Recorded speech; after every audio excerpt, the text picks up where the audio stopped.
All right, all right. Welcome back to the Rich Off Creating podcast. I'm one of your hosts, Sean. Oh, damn. Now you gotta run it Yeah. back. Yeah, no problem. All Oh, right, bet. man. All right, what's good, y'all? Welcome back to the Rich Off Creating podcast. I'm your co-host, Sean. And I'm Wayne. All right, second podcast, Episode number 2. Thank you to everyone who watched the first one. Gave us some feedback, so hopefully this one is better. That was a good first episode, though. Yeah, for sure, For sure. Jumped out the gate with some heat. Yeah. The only complaint everybody had was the volume. So yeah. I'm saying, But we good. You know, we back. Everything good to we go. back. Definitely figured out how to work the audio and everything properly. So, all right. Good week. Good week, bro. Good week. It's one of those, the year started out, so everything just kick off a little bit slow, but now it done, got back in the groove it's supposed to be. Facts. That recap we posted today. Did well, Yeah, too. people was rocking with that for sure. Yeah, people love to see, the behind the scenes of what's going on in your business. So that's always something we're going to keep doing is that recap for 2024. For sure. Yeah. For sure. Yeah, we slowly getting back to it. I think we had a few shoots, but Not the regular amount of shoots, but, yeah, still. not a regular amount of shoots. I think people are slowly getting back into the groove of everything. Yeah. But in this segment, we're definitely just gonna touch on like 3 shoots we did this week that we think we can provide some game for you guys, give you a little bit of insight and maybe help take your shoot or it's things you can incorporate into your next photo shoot. So we're just gonna break down 3 shoots. You want to go first, or you want me to go? No, you go ahead. Yeah. All right. So the first shoot I did was for Stella. Pull it up right here. All right, cool.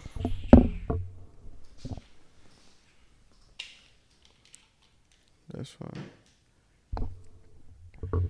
All right, so the first shoot I did personally, this past week was a shoot for our client Stella. Shout out to Stella, been rocking with us for about 2 years now. So of course, if you're watching on YouTube, we're gonna put everything on the screen, so everything makes sense for you. So this was Stella's outfit inspiration that she sent me, and let me know she wanted something. She's gonna make this outfit herself. This is what the outfit's gonna look like. What can we do? Then she sent me these 3 images as her reference images. So I already knew she was going for something different with gels. She specifically mentioned that it had to have purple and blue lighting. So at first I really wasn't rocking with the purple and blue lighting because the outfit was black and silver. Oh, so you didn't know like how it would come out? Yeah, I didn't know how it would look, but I kind of took a deep dive into Pinterest and kind of seen how the colors were with other people that took pictures with them. So I ultimately was like, all right, we'll just try to make it work. Yeah. So this is the lighting setup I did right here. As you can see, my key light was the beauty dish with the grid at a 45-degree angle from her. To my right, to her left, at about a 45-degree angle as well, I had the snoot with a blue gel on it, just a circle, the spotlight. And then behind her, pointed at the background and her slightly too, because I wanted a little bit of the light to touch her and kind of give her a nice little purple rim, and hair, because the purple hit her hair, kind of rimmed her out. I had a light with a purple gel on it with just a reflector, or the cone. Some people refer to it, but just a reflector. Yeah. So I began by isolating my lights. I did the blue gel first, the circle with the blue gel first, because I just wanted to see how that would look, if that placement was okay. You see it right here in this picture how that came out. That's only one light. And then I introduced my background light / rim light with the purple gel. As you can see right here, it definitely started to look like what I envisioned in my mind. So you have the purple gradient look falling off the background, as it kind of was intense at the top, and then as created a gradient going closer to the ground. We have a pretty big white wall, so that's pretty much how anything that we point at that white wall comes out. Yeah, for sure. And I was definitely intentional about having that purple light angled high and down, because I definitely wanted that intensity at the top. So you could kind of see right here. Yeah. So I'm saying, so it just kind of that fall off. then I brought my key light into the frame. At first, I had my key light off, my beauty dish off to my right, which is her left. You can see in this image, it wasn't very flattering. For some reason, it just didn't pop to me. It didn't stand out. I didn't think it made her, it didn't give what it was supposed to give with that. So I'm saying, so I moved my key light, the beauty dish, to my left, her right now, and I had it directly hitting her. It's primarily because of the grid, of course it has the small range. So it's primarily just hitting her face and her upper torso. And then this is what I came up with right here, as you guys can see on the screen. And this one you're shooting shadow side, right? Yes. Yeah. So I'm saying, so when this came out, I think this is the image like I envisioned. Timeout. I want to redo that. What I just said about this whole process. The entire process? I think so. I think so. What do you want to redo? I think when I chop it up, I don't think it's going to flow very well. Yeah? Yeah, or you think I'm good? Yeah, because you could chop it up in each piece that you said. Yeah, okay. You know what I'm saying? And then you could cut into wherever you want to cut into. Okay. All right, yeah, I'll do that then. All right, so let me just conclude it better then. So yeah, as you can see on the screen right here, this is what the final image looked like. Definitely nailed her vision. She loved it. I loved it.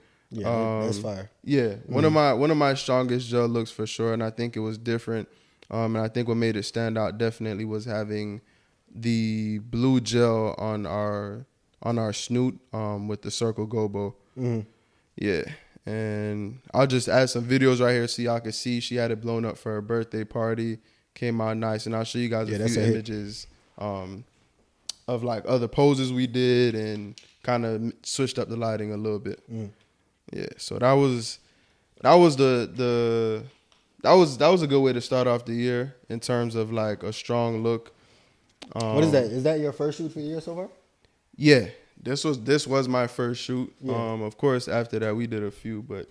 Yeah, because, the week ran. Yeah. And I think it was good to do that shoot and have it come out how I wanted to. Because before, like, when we took our break and when we first got back, I was kind of in a creative slump where I feel like I couldn't even put together any looks. I didn't really have any ideas or anything like that. So this definitely helped, like, get me back into my groove.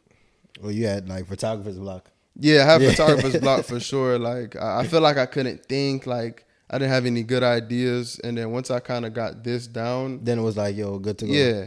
Like, immediately ideas started flowing. I started seeing, like, where I could take things with other shoots in the future. No, I understand. For sure. And I know you had Tammy shoot. Yeah, so. Branding. Tammy's one of our branding clients. It's one of the clients that we've basically had her on a retainer basis, but not official.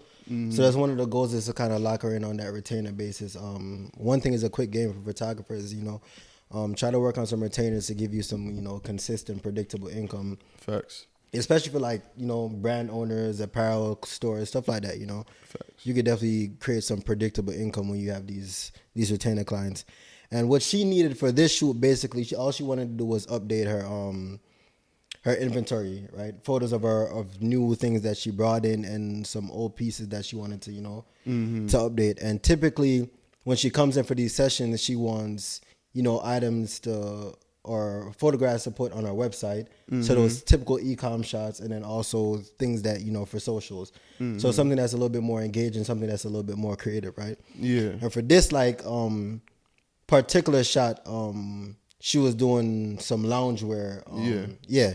So I knew for that, I kind of wanted to jump to that bag. And you go on Pinterest, you're going to see like a million loungewear shoes, right? For sure. And I think you nailed it, for sure. Yeah, for sure. Because this is one of those looks that's easy. It's go-to. It's on the white wall for sure. But it's one of those looks that is crisp, clean, right? So with this one, it was pretty simple because I was using a large umbrella with diffusion, silver umbrella. And that's always going to give you a nice wraparound look on the white wall, right? But one thing that I did to kind of, give it some separation and a little bit of kick is add a little rim light off to the side, right? With a strip, right? Yeah, because as you can see right here, she has jet black hair like running down the side of her body, right? So, of course, it serves as a rim light and hair light, because you never want. Mm-hmm. I'm not gonna say it's a rule, but it's like a go-to for me when I see like jet black hair. It's to add a little bit of highlight in there with the light. Yeah, for sure. Because I feel like when you edit that, it just give it that luxury. Precisely, like that especially when you're feel, shooting it on like on the white wall. Sometimes it can kind of seem like, you know, just like a cutout if you don't give it some type of dynamic lighting. No, right? facts. And these little bit of highlights that you add there, it's definitely good to go. So we're gonna put up the both shots on the screen, the ones that we did for the regular e-com, and then the shots that we did for a little creative, engaging thing for our socials. Yeah. But definitely that's also goes back to the first lighting episode that we talked about. We were like, yo, you got to have a little bit of looks in your bag. Mm-hmm. Yeah, because that's facts. Yeah, it's easy e-com shots. And the e-com shots I shot typically the same way. It was a large umbrella with diffusion. The only difference is the first shot, I kind of had the light out to the side to create a little bit of contrast. Mm-hmm. E-com shots are a lot different. You don't want contrast. You want bright, illuminated looks. You want the entire outfit to show, because, you know, people are browsing on websites. They need correct color and they need, you know, to see everything exposed properly. So it's a lot less moody in the shot. The light is direct. And then, you know, a light for just kicking off to the side to add a lower rim. Yeah, for sure. But that was pretty straightforward in terms of looks, but definitely. And then we shot another look, which I'm going to put up on the screen also, with a large window. Yeah, with the window gobo. Yeah, and definitely I love using gobos, bro. Yeah, love using gobos, and so, it's easy, bro. I have a question. Well, not a question, but I do want you to expand on something that I think people could benefit from. How did you, if you can explain how you got the window, you brought the window in, window gobo in without it affecting affecting the subject. Yeah. So that light didn't even touch the subject and she separated from it. How did you do that? So when we use the gobos, we're using it out of a projection unit or a snoot, right? These are very direct lights, so these point straight in one direction to wherever you're going, right? So these gobos are just a load of inserts that you put in, and they come in a variety of shapes, right? I had this angle directly towards the white wall, and that light is pointed directly there, and it's not affecting her at all. So it doesn't create any type of rim light or separation light because it's not interacting with her at all, right? This goes onto the background, and typically a rule of thumb for me when I'm using gobos is if I want it to show, it has to be more powerful than whatever fill light that I'm using. Okay, so in this shot right here, would you have the snoot at? So the gobo, the snoot with the gobo is I had on full power 1/1, and I'm using the Flashpoint Explorer 600 at full power, and that's typically because we have a big studio and our white wall is so large. I typically shoot when I'm using gobos at a very high power. Yeah. To, you know, make sure everything shows up properly with the gobos. And then for my key light, I didn't use a rim light in this situation. I just had one key light on her, and it was again that umbrella with diffusion, silver umbrella, and it was just off to the side, creating a little bit of contrast on the left side of her face. So it's pretty simple. It's a simple look, but it also, you know, it's creative with the lighting. Yeah, for sure. I definitely think I think you nailed it with that, because in the image you'll see like the outfit is still highlighted. Yeah, because she was wearing white, and a lot of people think white on white is like, oh, you're gonna shoot on white. Like, that's what I'm saying. Like, and then that's a way to make the subject stand out, make the outfit stand out. Yeah, and because still have it be represented. And gobos overall, or when you shoot with a snoot and you project anything onto the background, it creates a type of depth in that shot, so it makes it a lot more interesting. And again, it serves as something that's gonna, you know, be a little bit more engaging on our socials than just something on a white background, like, you know, exactly. Shot.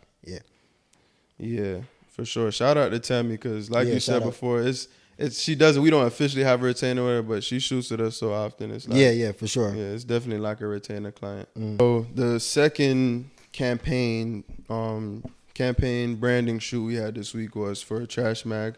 Shout out to Trash Mag. Yeah, shout out to Trash Mag. If you guys aren't familiar with them, but I'm sure you've seen it.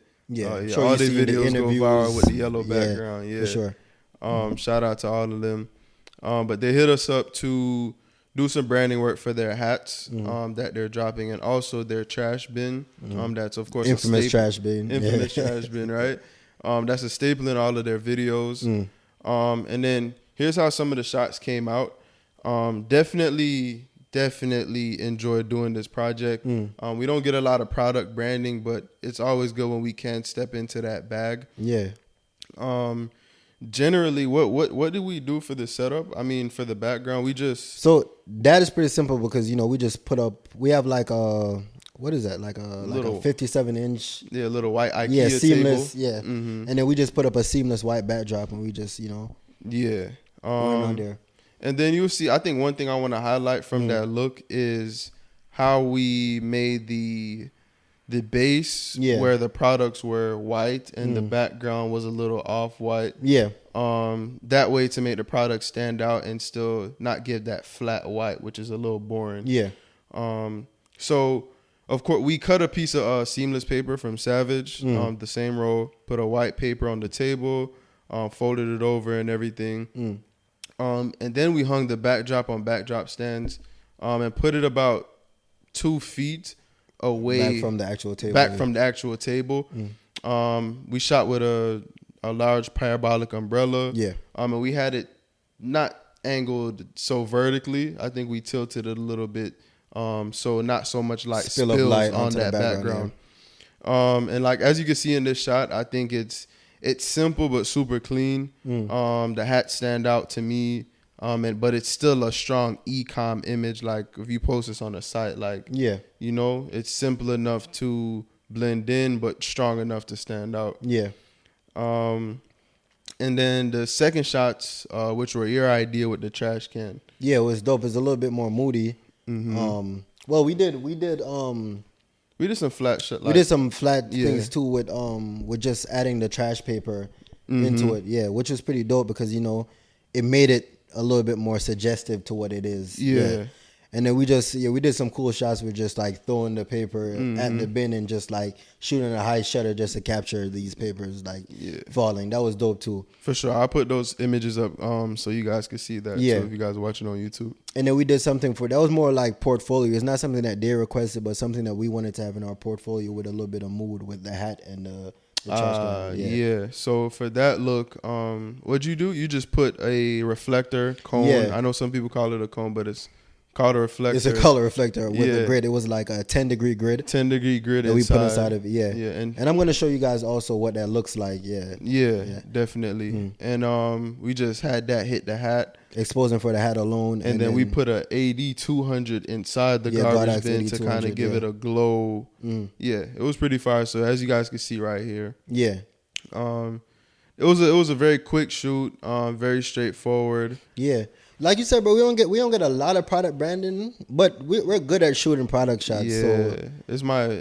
it's definitely like top 3 favorite things to shoot. Yeah. Especially because a lot of times when we do product branding, and there's no offense to the clients, but a lot of times they drop the product off. Yeah. And we're kind of able to work at our own pace, and in our own space, and just kind of get what we need. Yeah, do our thing on our and, time. Yeah. Yeah, for sure.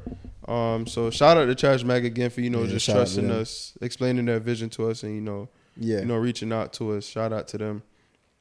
All right.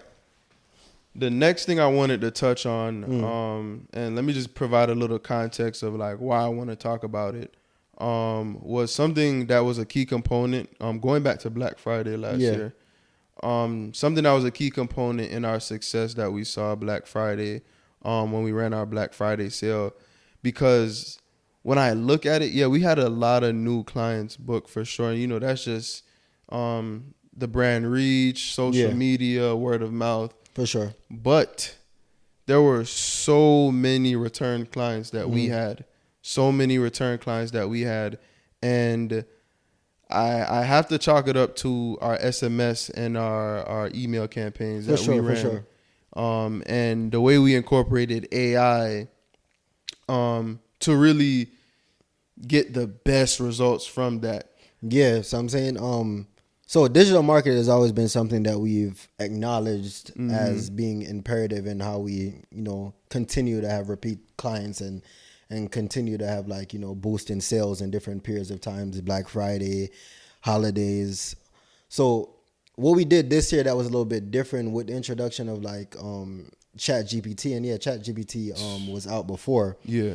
But typically what we would do is reach out to copywriters, and they would give us a price, whether it be Fiverr or Upwork. We'd reach out to copywriters and they'd give us a price to basically write a set of SMS prompts or email prompts for our campaigns. This year we took a different approach. We went to ChatGPT and basically inputted the framework of the prompts that we wanted for our sales. And to take it back, what we did was basically even ask ChatGPT how we should go about structuring the intervals for these messages and emails that we sent. Because we sent multiple throughout the day. Yeah, multiple throughout the day. And I will say, like, they did an outstanding job, like, at just giving us like prompts that we'd pay hundreds of dollars for copywriters to give. Yeah. So not only did we make a lot of money on Black Friday, but we also saved a ton. Yeah, between the Black Friday and the holidays and what we would typically spend on copywriting. Yeah, man. So I will say, definitely AI has made our life a lot easier when it comes to our digital market, bro. Yeah, for sure. Implementing AI into our digital marketing has been a breeze. I think the fact that you're able to let AI know, okay, this is what I want. Yeah. You can even tell ChatGPT the effect you want it to have. Exactly. Who's your target audience? Yeah, because of course, like when they send out the problems, literally all I send back is, okay, I want this to sound a little bit more casual, this to sound a little bit more emotional. So I add these things in there that I know my audience is going to appreciate. And then they give me something that I can definitely just easily copy and paste and send out to my clients. And then that alone, because like you said, on Black Friday, we send out multiple texts throughout the day. And then even before Black Friday, we send out an entire campaign leading up to build up the hype for Black Friday. Yeah, and it gave us a ton of return, bro. Black Friday, we made so much money. Yeah. And then another thing that we, because a lot of people say as photographers, you shouldn't even run sales. Right. Yeah, we run one sale every year, right? And it's like you say, right? The philosophy of it is it's a loss leader, right? It's an easy way to input clients into our ecosystem. It's like when you sign an introductory rate to a company, right? And we're able now to input them in our ecosystem, and we have these big clients that we can, turn into future clients for different looks. Whether it's a different occasion in their life or they're starting a business or something, we can take a small intro rate and turn that into thousands of dollars over the long term. Yeah, across multiple years. Because I can't name them off the top of my head, but I specifically remember clients we had from 2 Black Fridays ago. Yeah, who now book us throughout the year, birthday, family, branding. Simple. And yeah, we took a hit. We did 40% off of the original. Yeah. But like you said, it's a loss leader. Yeah. It's like the cost to acquire a client. Precisely. When you think about, like, in the grand scheme of things, let's say hypothetically this person shoots every birthday, every holiday with you for 5 years. Yeah. And you technically spent whatever your discount was, whether it was like $200 off your original price. Yeah. $200 to get 3,000, 4,000 over nothing to think about. Yeah, over the span of 5 years from one client is crazy. So I do agree with the philosophy that your photography business shouldn't be based around heavy sales. Correct. Because you do attract clients who are dependent on a sale in order to make a purchase. But in our case, we run a sale a year. Our Black Friday sales are a sale that we get in all of our heavy new clients, and then we just nurture our clients throughout the year. And the introduction of AI into our business for our digital market allows us to easily nurture these clients throughout the entire year. Correct. Because it's instead of us paying hundreds of dollars in copywriters, now we just simply input prompts, and now we use ActiveCampaign and Klaviyo. SimpleText. Oh, SimpleText. Sorry. Yeah, and we're able to, over time, just nurture these clients, bring them in for more sales. And it takes so much stress off our head because we shoot a lot, bro. Yeah. So it gives us a chance to focus on the creative while still not ignoring the admin, for lack of a better word, side of things. Yeah, and as a freelance photographer, bro, incorporating AI into your business will give you a whole edge up on the competition. Because a lot of people aren't going to be using that. We're still in the introductory stages of, people being introduced to AI. So if you use this now within the upcoming years, you're really gonna give yourself an edge, because not only can you get advice on your sales process and on the language to speak to your clients, but you also have the ability now to get ideas on structures and systems for your business. Yeah, Yeah. exactly. Because I know a lot of photographers and creatives in general have been, super enthused about the AI aspect in terms of Photoshop. Yeah. What you're able to do in Photoshop now. But I don't think it can be ignored what it can do for you, sales wise. Yeah. Digital marketing wise. So I think, imagine this, right? You could incorporate it with your photo shoots. So you could create whatever your wildest dream is. And you can also use it to make that sales process easier, which is the more boring side of it, which a lot of us don't like. Yeah. Anyways. Exactly. So yeah.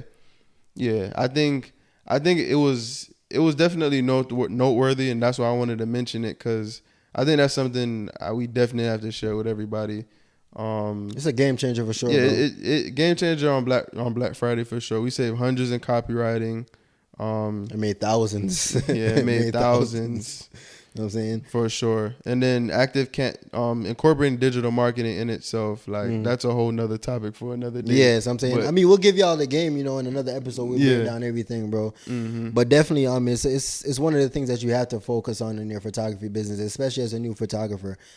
Because we have like thousands of clients in our email list. We have like 4,000 contacts in our email list, and a little less, but around the same amount in our SMS list, right? So definitely, having something like AI technology giving us insight and prompts on how to speak to these clients, it makes it powerful, bro. I'm saying sure. Over the years, and I'm excited to see what we're gonna do this year and how we can easily incorporate this into all of our big holiday seasons. Most definitely. Yeah. Most definitely. Yeah. We can definitely launch a couple sales. So not sales, but basically around occasions it's gonna be holidays. We can definitely, get people excited about coming in for shoots. Exactly. Yeah. Exactly. But yeah, make sure y'all tap in with AI in general. Explore the possibilities, not only on the creative front, but on the admin side. And AI is here to, make our life easier. So definitely tap in and see what it could truly do for us. All right. You said you had you found some content this week that you wanted to share. Yeah. So one thing we're gonna try to do week over week is basically highlight some people that that show work that we think is dope. Yeah. And something I saw, bro, and I sent it to you when I saw it, was that Lindsay Adler look with gels, and it's crazy that we're talking about gels in this episode. Yeah. All right, I'm gonna put the picture right here for y'all. Don't even worry about it. Don't even worry about it. This crazy, man. Yeah. So, all right, I'm gonna challenge you real quick. Yeah. Guess the light setup. All right, let me look. Cause this guess the light setup. Let me see. All right, so what I would say here, right? Because when you look at her face is. Send me the picture. My bad. Let me have it open. Send it to me one more time. Her face is the brightest thing that you look at, right? So I'm gonna say there's a separate light on her face, right? Either it's a grid, right? A cone with a grid, and I think it is a reflector with a grid for sure, right? Yeah. Because if it were a beauty dish, I think a lot more of her would. It would have been a larger spill. Yeah, correct. I see. You know what I'm saying, so I'm gonna say a cone with a grid for the face, right? And then I'm gonna say it's a separate fill light for the rest of her body, right? I see individual blue lights here, right? But I do think a lot of this must have been mixed in post, bro. In post, yeah. Yeah. I think that cloud effect was added in post, which created that kind of interesting texture on the background. Yeah. But I do think she had certain lights here in studio, of course. I see the pink light. Yeah. You see that on her left side. You see that pink rim. And you also could see blue. I definitely see it because I see the shadow pushing forward. Yeah, you see it pushing forward. So there's definitely, like you said, I think that's like a 5 or 10 degree light here in the face. Yeah. Rim light on this side. I'm trying to see. I feel like there's a blue light for sure because look at her hair. Yeah, it's definitely look at her hair. Light. There's a blue light in production as well. Yeah. In studio as well. Definitely. So it's just a mixture that I think is is dope. I think I want to say this is probably a 3 light setup. Let me think. And maybe a 3 light setup with a lot done in post. So what I think also, maybe the fill light, bro, is There's with 4. a gel. Maybe the fill light is with a gel. Yeah, now that you mentioned a fill, yes. Because if you look at the saturation in her skin, it's like a pinkish hue to that saturation. So maybe, but that pink is also the rim light too. Also the rim lights. There's a fill light though for sure. Yeah. Right.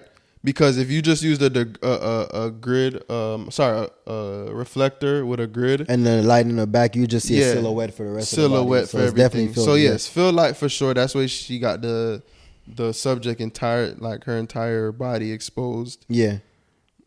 Pink light over here, fill light. I'm sure she just used an umbrella for the fill light. Yeah. Pink light for the rim. There's another blue light, I'm sure, acting. Oh, maybe the blue light is hitting the background higher than the pink light. Yeah. Why you don't see it on the floor. That would make sense. Right? Yeah. So that highlight spot could be a lot higher, even out of frame. Yeah. And then it's just spilling down. Spilling down. Because it's only at her hair. That's very true. All right. 4 light. That's my guess. Hopefully she drops a video on this so we can see if we wrong or right. Hey, if we're right, we're the truth. No, for real. But we gonna see. Yeah. And then we can just add the link to the video in the comments if somebody reaches out. Yeah, for sure. Yeah. Definitely. So yeah, that's pretty much it for this week. I actually don't have anything that I saw this week. But no, you got a parting tip? A parting tip. Yeah, just one piece of game that you give to somebody, man. A new photographer, a photographer that's been in the game, anything. A parting tip. Even a little piece of advice, something. Grouping lights. Learn the trigger and grouping lights. Yeah. There's no way you could do good gel looks without it. Yeah. No, take the time to understand. I mean, if you're a photographer, you shoot in studio, bro. Yeah, for sure. If you shoot a lot in studio, and you want to do the gel looks. My final parting tip for this episode is please learn how the grouping, where you can group your key light on A, rim light on B, fill light on C. Yeah. And then from there you learn how to isolate lights and see what does what. But that's my parting tip for a really good gel look. Learn how to group your lights. Yeah, man, y'all need to step y'all game up, bro. It's 2024, bro. Listen, man. Get it together. For sure. Yeah. But yeah, that's it for this week. It's a lot of things to look forward to in the future for us. Yeah, we got some exciting. We had a good meeting this week. We had a good meeting this week. Great. We got some exciting things coming in the new year. And we're vlogging everything. Y'all hold us accountable. If y'all don't see us posting what we're doing, hit us up and be like, y'all tripping, please. We're trying to vlog everything. And as for the studio, we also have some major upgrades, big renovations happening. Yeah. So if you do use if you're not using 2711 Studios and you're in South Florida, you tripping. Yeah, you tripping for sure. I'm gonna say that first of all. Yeah. It's all right though. When we do the upgrades, they gonna see. They gonna see. You gonna see. It's a lot to look forward to. Maternity shoots coming up, campaigns coming up. Yeah, we got some crazy maternity shoots coming up. For sure. Vlogging everything. So y'all just stay tapped in. It's 2024. Yeah, we gonna middle of the first month, man. Like let's keep our foot on the gas all 12 months. Yeah, man. We gonna see y'all for sure. See y'all next episode, man. All right, y'all stay up. Yo.